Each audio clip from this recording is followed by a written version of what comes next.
హన్మకొండ జిల్లా కాజీపేట రైల్వే స్టేషన్లో భారీ అగ్ని ప్రమాదం చోటు చేసుకుంది.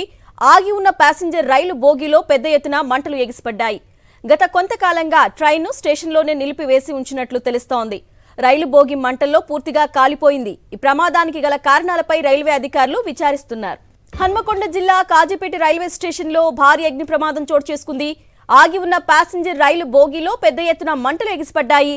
గత కొంతకాలంగా ట్రైన్ స్టేషన్లోనే నిలిపివేసి ఉంచినట్లు తెలుస్తోంది.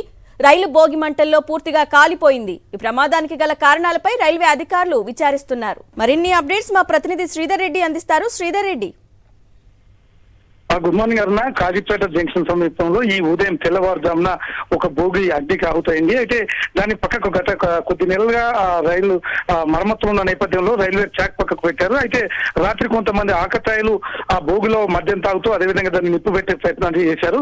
దీంతో తెల్లవారుసరికి పూర్తి స్థాయిలో ఆ బోగి దగ్గమైంది. వెంటనే సమాచారం తెలుసుకున్న ఫైర్ సేఫ్టీ అధికారులు అక్కడికి వచ్చి వాళ్ళు మంటలు ఆర్పేశారు, అగ్నిమాపక సిబ్బంది. అయితే అక్కడ చుట్టుపక్కల ఎటువంటి రైల్వే బోగీలు కానీ ఎటువంటి లేకపోవడంతో ప్రమాదం తప్పించడం చెప్పొచ్చు.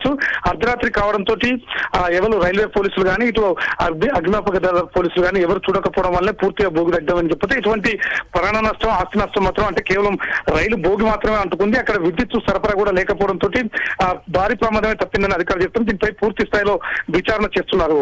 అన్న నిందితుల్ని గుర్తించడానికి ప్రయత్నాలు చేస్తున్నారా? అదే కొద్దిసేపటి క్రితం అంటే ఈ ఉదయం తెల్లవారుజామున అన్ఎక్స్పెక్టెడ్ గా జరుగుతుంది. పోలీసులు సీసీ కెమెరాలు, రైల్వే స్టేషన్ లో ఉన్న సీసీ కెమెరాలు, చుట్టుపక్కల ఉన్న సీసీ కెమెరాలు గురి చూస్తున్నారు. కొంతమంది ఆకతాయిలు మాత్రమే అక్కడ ఆ రైలు బోగిలో కొంత మద్యం తాగుతూ రాత్రి వేళలో ఆ సిగరెట్ తాగుతూ వేశారు, లేకపోతే అగ్గి కావాలని పెట్టారనే కోణంలో కూడా దర్యాప్తు చేస్తున్నారు. దీంతో దర్యాప్తు చేసిన తర్వాత తప్పనిసరి వాళ్ళ నిందితులను కఠినంగా, ఎందుకంటే కేంద్ర ప్రభుత్వం సంబంధించిన రైల్వే ఆస్తులను ఎవరు మోసం చేసినా కూడా వాటి మీద కఠిన చర్య తీసుకుంటామని అధికారులు చెప్తున్నారు. అన్న ఓకే శ్రీధర్, థ్యాంక్ యూ.